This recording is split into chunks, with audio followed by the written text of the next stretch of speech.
Om Jnanatimidandhasya Jnananjana Shalakaya Chakshurunmilitam Yena Tasmai Shri Gurave Namaha. So this kind of verse, directly establishing Krishna as the Supreme Personality of Godhead, gives great pleasure to the devotees. Matchita Madgata Prana Bodhiyantas Paraspram Katyantas Chaman Nityam Tushyanti Charamanti Chara. The devotees, they take great pleasure in always discussing about Krishna, how he is the Supreme Personality of Godhead, full of all opulences. This is pleasure for the devotees to discuss how wonderful is Krishna, how great is Krishna. There are many such verses throughout the Vedic literature establishing that Krishna is the Supreme Personality of Godhead. Because Veda means knowledge, and knowledge means to know Krishna. Vedaischa sarveraham eva vedyaha. The object of the Vedic literatures is to inform us about Krishna, because we have forgotten Krishna. Therefore we're suffering in this material world. So the Vedas give us knowledge of Krishna. How great is Krishna? How wonderful is Krishna? How beautiful is Krishna? How attractive is Krishna? In all respects, how we should redevelop our natural attraction for Krishna, the Supreme Personality of Godhead. And apart from the original Vedic literature, there are many verses which have been composed by devotees, ecstatically glorifying the Supreme Lord with their prayers. There are many such nice prayers. This Yamunacharya Stotra Ratnam, Mukundamala Stotra, these are especially famous in South India, glorifying the Supreme Lord. Part of that glorification is to establish very clearly who is Krishna, how he is different from us. Because if you glorify Krishna, someone may hear, they may think that, well, so many people are glorified.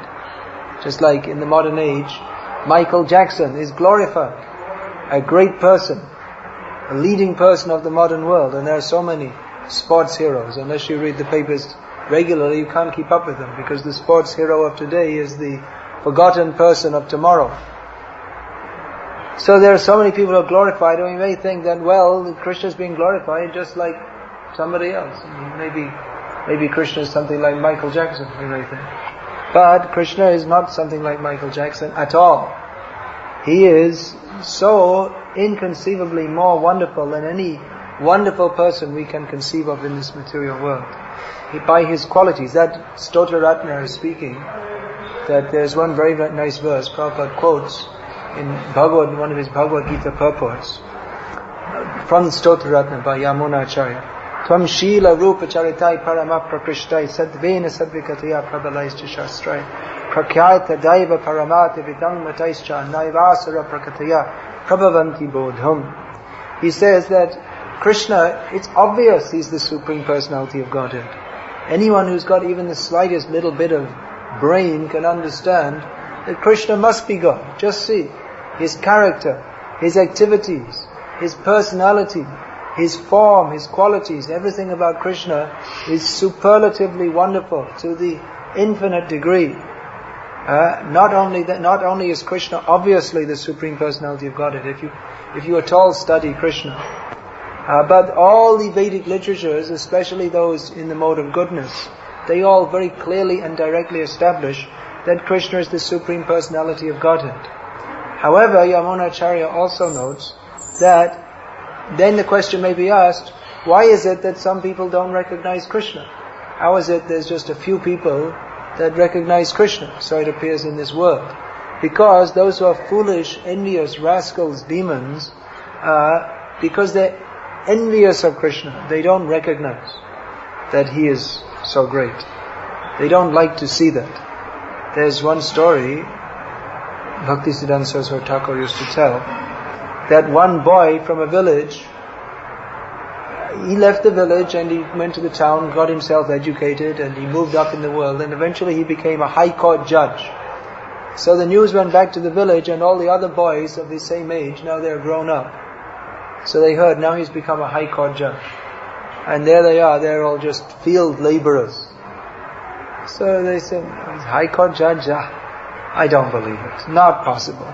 He's just one of us. You remember he used to play in the fields with us, wearing his half pants, just like one of us village boys?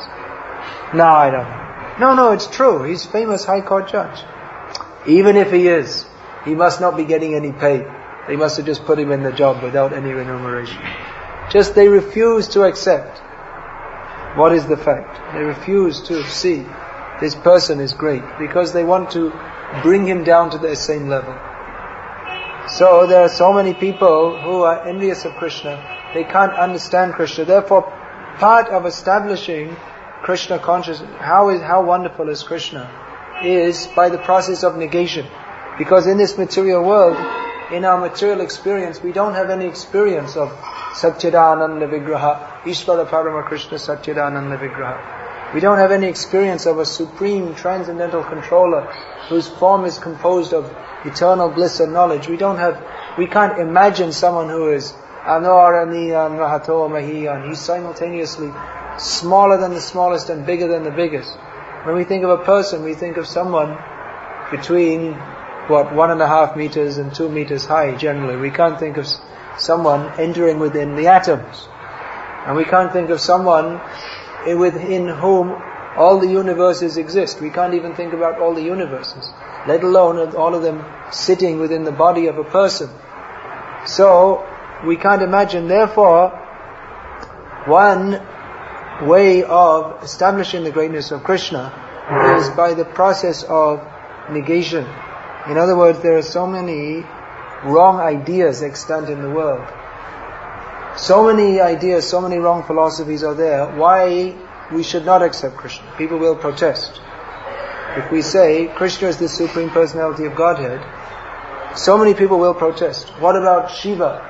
What about Durga? What about my Guru? He's God. What about me? I'm God. There'll be so many protests. Or that, no, God's not a person. You'll see in India, if you preach this, you find some very envious people. They become very upset and angry. Though they say that a spiritual person should be very calm and peaceful. But you see, they become so angry because they're demons. And when you say God is a person, no, how can you say He's a person? They become very envious. So there are so many wrong ideas, but by going through philosophy, scripture, we can establish the point. Yes, Krishna is the Supreme Personality of Godhead. My opinion. I think. And who are you to say anything? What do you know about God? What have you done to understand God? You saw some Mahabharata on TV, and now you think that you know everything about God. You're a big philosopher. They go to see some rascal so-called sannyasi who tells them that they're God, and they thought, well, that's what I always thought, I'm God, and now the sannyasi is saying so, it must be right.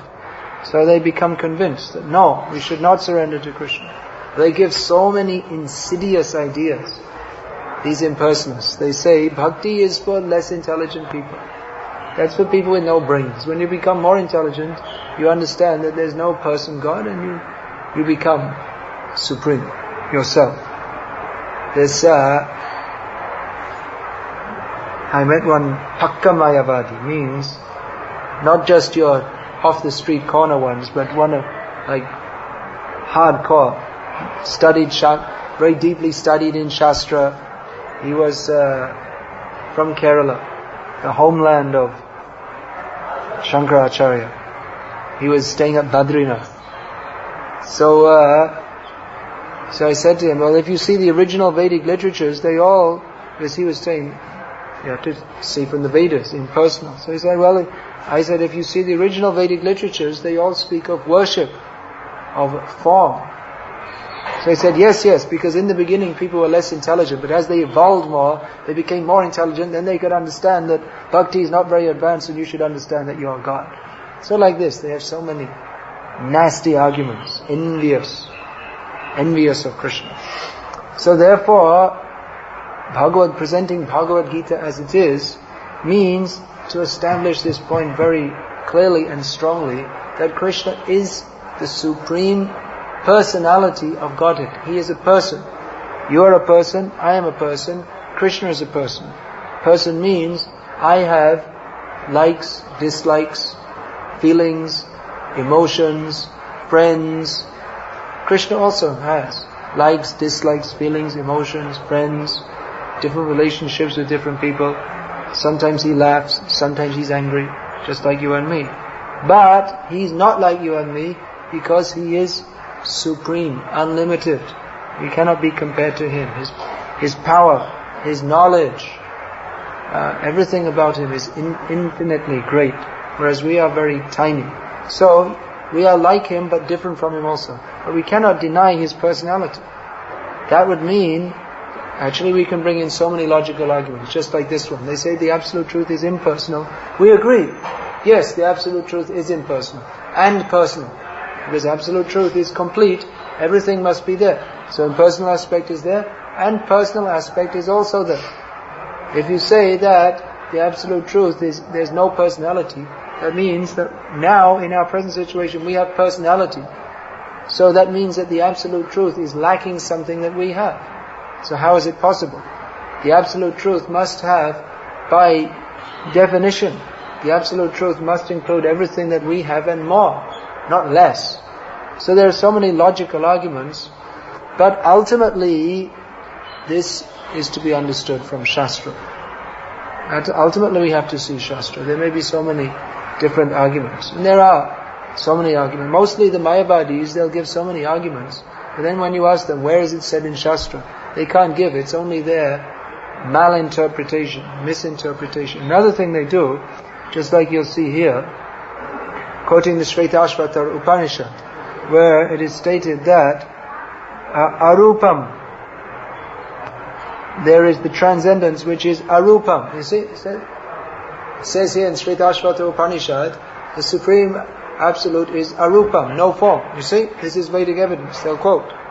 But elsewhere in the Shvetashvatar Upanishad, in the verses just previous to that, it's Vedaham etam purusham mahantam. He is a great person. Adityavanam tamasaparastat. He is brilliant like the sun, beyond the darkness of this material world. Tam eva vidva. Tam means him, to understand him. Then, yasmat, from him, na prama yasman vriksha. Then again, tenedam purnam purushena sarvam. Purna purush, complete person, is referred to. So, Shvetashvatar Upanishad is referring to a person. And then, arupam. So how can we understand? It appears to be contradictory. So what the Mayavadis do, they take, there are so many statements in the Vedic literature. Actually not so many, but there are some, especially in the Upanishads, where words like arupam are used. So they take it that this is the actual meaning, and other verses, they don't bother with them. Then they say, they take it that these verses are all important, where it says arupa, and then without taking the other verses in context, they say, well, the other verses, even though it's in the same chapter, the same flow of verses, they ignore them, or they interpret it to mean that when it says purush, it doesn't mean purush. So this is not a very faithful way, it's not actually a very honest way of studying the Shastra. Now, this apparent contradiction, arupam, purusha. Purusha means person means there's form. There's no such thing as an all-pervading, or what they speak of, impersonal, no form. But here it says purusha, person. The Upanishad says. So how can we understand a person with no form? Then it's understood this, and actually there is a quote in the Padma Purana to this, in this regard, which qualifies all these statements, that whenever it is stated that the Supreme Lord is arupam, nirguna, that's another one. In Bhagavad-gita that's also said. Nirguna is described, the Supreme Lord is nirguna, means no qualities. So the impersonalists, they like this. Oh, God has no qualities. Right? They're so envious. It means, nirgun means there are three modes of material nature. Triguna. Raja, Sattva, Tama. So, nirguna means beyond those modes of material nature.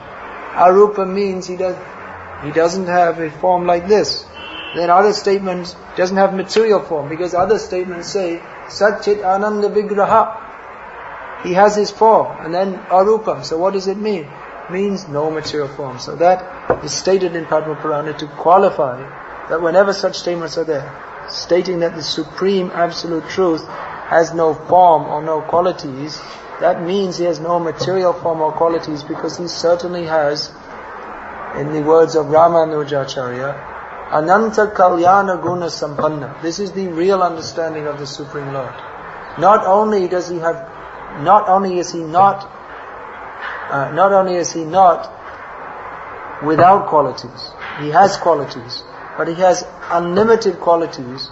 All of those qualities are for the benefit of all living beings. Ananta Kalyana Guna Sampanna. This statement, this gives joy to the hearts of the devotees. We don't like to hear Niraka, Nirguna, Arupa. Rather, Ananta Kalyana Guna Sampanna. How wonderful is the Supreme Lord, who is decorated with unlimited transcendental qualities, which are for the benefit of all people. Just by discussing the qualities of Krishna, one becomes liberated. And they're saying no qualities, but the Vaishnavas, they're saying no qualities, God has no qualities, and by such an envious process, they want to become liberated.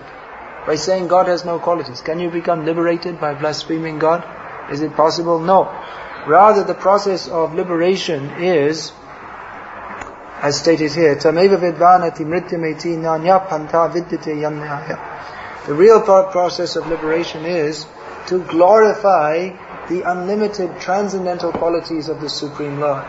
Unlimited qualities. Not that he has one or two qualities, but unlimited qualities. How those qualities are expressed in relationship with his different devotees. Therefore, the topmost scripture we have, Srimad Bhagavatam. What is Srimad Bhagavatam? That is description of the Supreme Lord and his devotees. Bhagavat Purana. Bhagavat means in relation with the Supreme Lord. So this Purana is in relationship with the Supreme Lord and in relation with his devotees. We see all the incarnations, they're described, how they described in relation with the devotees. Krishna comes to save Gajendra. Krishna comes to save Dhruv Maharaj, comes to save Prahlad Maharaj. And in the 10th canto we have Krishna with Uddhava, with the residents of Vrindavan, with Arjuna. Krishna and his devotees. So how Krishna relates with his different devotees, no one can imagine how he is dealing with his devotees, because every devotee has different relationship with Krishna, which is different to everyone else. Just like even in this material world, everyone's thumbprint is different.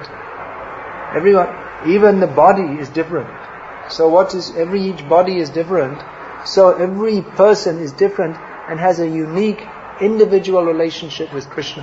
And Krishna expresses his unlimited qualities through unlimited varieties of dealings with his unlimited devotees. The spiritual world is not stereotyped. It's not just that you go there and you become a light bulb and you give off light, 200 watt light bulb, and you sit in the spiritual world giving off light.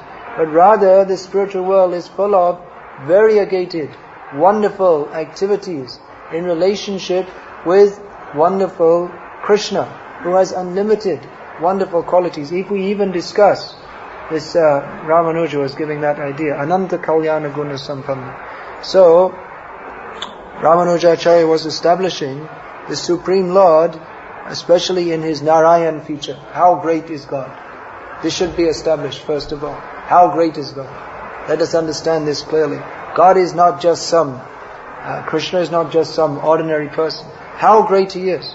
How, especially his qualities, Prabhupada is described in one purport, that out of all the qualities of the Supreme Lord, what is the most important? Who can think? His mercy towards his devotees. His most important quality is the mercy he shows to his devotees. So, especially how Krishna is lifting us up. And there are so many stories you'll find of devotees who fell down, they forgot Krishna. Even one of the Alvas in that Ramanuja Sampradaya, from the external point of view, he appeared to be very fallen. But then, Krishna picked him up and became a great devotee and sung so many songs in praise of the unlimited names, forms, qualities, pastimes of the Supreme Lord. Another thing, names, Anama. Something else they say. No names. They say God has no names. Anama, no name. Don't say His name. All of these Shastras they recommend, chant the name of God. And the impersonalists will say, no name. No name, no form, no qualities, no pastimes, no nothing. Yes, God has names, unlimited names. He has no material names. Like Bobby. Now you find in India, people give their children names Bobby, Beauty. They want to, previously they gave names like Vrindavan Das, Gokul Das, Mathura Das, Krishna Das, Govinda. Or they'll give some girls' names also. They'll give something like that, Radha. Now they want secular name, useless name. But God has unlimited, He has no material name. But He has unlimited names in connection with His devotees, His pastimes. So many names, in these names, Krishna is very pleased to hear names especially in relation with His devotees. Nanda Nandana, Vajahure Mana Sri Nanda Nandana, Jashamati Nandana, Vajabaranaka. All these names, Krishna is very pleased to hear these names. How He is being described in relationship with His devotees. Therefore we have names like Radha Madhava, Radha Shamsundar. That means, that can be taken in different ways. That can mean Radha and Madhava. Or it can also mean Madhava who belongs to Radha. So this is describing Krishna along with His devotees. So Krishna has unlimited names, qualities, forms, pastimes. And even any of His pastimes, they're also unlimited. Within one pastime, Krishna does so many things, relates with so many devotees in so many different ways. Therefore, in the beginning of spiritual life, by our chanting, when we actually become purified by that chanting, then we begin to appreciate the qualities of Krishna, that are not just making some sound like a machine, but as one goes on chanting, he begins to appreciate the qualities of Krishna. Nam, Guna, Rup. Then he begins, by chanting more and more, appreciates the form of Krishna. And then when he becomes more and more advanced, he begins to appreciate the pastimes of Krishna. These are developmental stages. Nam, Gun, Rup, Lila. So, this is not an imagination. It's not, as the impersonalists say, that we are practicing bhakti. Sometimes you meet these impersonalists, and they say, oh, it's very good, you're chanting Hare Krishna. Very good. Very good, you're spreading Krishna, this God's name all over the world. Very good thing you're doing. It's very good for the common people. Very good. Very nice thing you're doing. Then their intention in saying is, yes, it's very good, you're giving the people the chance to do bhakti. And then after their idea is that by doing this, after some lifetimes by chanting they'll become more pious, and then they'll understand that there's no God. That we're all God. Bhakti is good for beginners. They have this idea. So sometimes our devotees, they come to me and say, oh, we met so-and-so, Mayavadi Maharaj, and he said, Krishna consciousness is very good. That means he's good too. It doesn't mean he's good. Means he's thinking that you're on a very low level, so it's good for you, but not for me. I'm not going to chant Hare Krishna. That's for low class people. That's like Chaitanya Mahaprabhu, when he met with the Mayavadis at Varanasi, they're saying, what are you doing? You're from the Mayavadi sannyasis at Varanasi. They said, you're initiated as a Mayavadi sannyasi like us. What are you doing? Jumping around the streets with all these low class people. This is a very low class thing to do, to sing in the streets. Actually it is. To sing in the streets is not a very high class thing to do. You see, generally people, they get drunk and they sing in the streets. But this chanting of Hare Krishna is not like that. It's not like some football crowd or something. At least in India they don't have that yet, although they have cricket hooliganism. They got that. So anyway, this thing, singing in the streets, this Chaitanya Mahaprabhu's Sankirtan movement is not like that. The Mayavadis think that to be spiritually advanced you should just sit very quietly,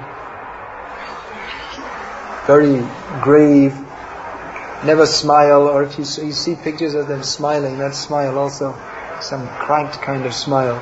Looks like it's really difficult for them to do. So they think that spiritual life is something very dry and dull. But no, spiritual life means to know Krishna. Krishna, He is, so many names are there. Dushta Mohan, very naughty boy who steals the mind of everybody. Or any pastime you take. If you think about Krishna, then it's natural. Those who have devotional inclination, those who are not demoniac, if they hear of Krishna, they'll become enlivened. They become enlivened to think of Krishna. But the impersonalists, they want to say, no. Everything, this world is Maya, Krishna is Maya, Bhakti is Maya, it's all Maya. Everything's Maya except what I speak. That's the only thing. That's the only thing which is true. Jagan, what is that? Brahma Satyam Jagan Mithya. I'm Brahma, I'm the absolute truth. Therefore, whatever I say, that is Satyam, and everything else is Maya. Aham Brahmasmi Brahma Satyam. I am the absolute truth. So they become very dry and dull and very hard-hearted. That's why Mayavadis, sometimes they take birth as stones. Some stones, some living entities, they enter into the bodies of stones. Those who are extremely sinful. Very dull existence. Just like that one, Ahalya Devi, she became stone. She was punished in such a way. So Mayavadi, they may become stone because they want to become, they're already hard-hearted. They want to become dull, like that. Their whole idea is that the absolute truth should say nothing, do nothing, be nothing. So alright, you think you're the absolute truth, you do nothing, be nothing, say nothing, you just become stone. Or sometimes they become jackals in their next life. Because of their sinful activity of denying the personality of Godhead, they become a jackal. Why? Because a jackal, he simply makes a big noise. But he's not a significant creature. And he simply lives off the carcass. He has very low condition. So Mayavadis, they are rejected. They're not even gentlemen. They're so sinful. They reject Krishna. We don't accept Krishna. They don't accept Krishna as the Supreme Controller. Unfortunately for them, Krishna is the Supreme Controller, and only in their imagination, they are the Supreme Controller.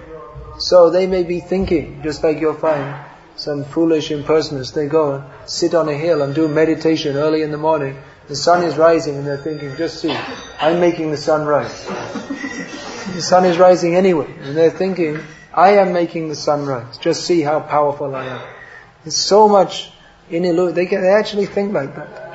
But at the time of death, they find that for all their imagination, actually Krishna is the Supreme Controller. They are not the Supreme Controller. And even though they may think that now I'm going to merge into the Absolute or whatever funny idea they have, rather under Krishna's direction, through the agency of the material energy, they get put in the body of a stone or a jackal or something not very nice like this. So better not to be even slightly bewildered by these impersonalists. Devotee, one of his important jobs is to preach against Mayavad. All our acharyas in history, they've been strongly preaching against Mayavad. Actually, in one way, Shankaracharya, by preaching impersonalism, in one way, he did a good job, in as much as that impersonal idea is there in every conditioned soul's mind. We all have this idea to neglect Krishna, forget Krishna, minimize Krishna. That's already there within our heart. Otherwise, how has the impersonalist philosophy become so popular? It doesn't make any sense to think that the Supreme Absolute Truth is not a person. It doesn't make any sense to think that this whole world is going on without any God in control. It doesn't make any sense at all. But why is it so appealing that actually we're all God and you just have to realize it? It's appealing because we're all rascals. Because we already have that conception. Therefore, when Shankaracharya and his followers preached this philosophy, it became very popular. So in one sense, that's good, that the philosophy is so-called philosophy. You can't really call it philosophy because it doesn't make any sense. But it passes on by the name of philosophy. So in one sense it's good that Shankaracharya made that idea, because he's put in a systematic way all the rubbish ideas in people's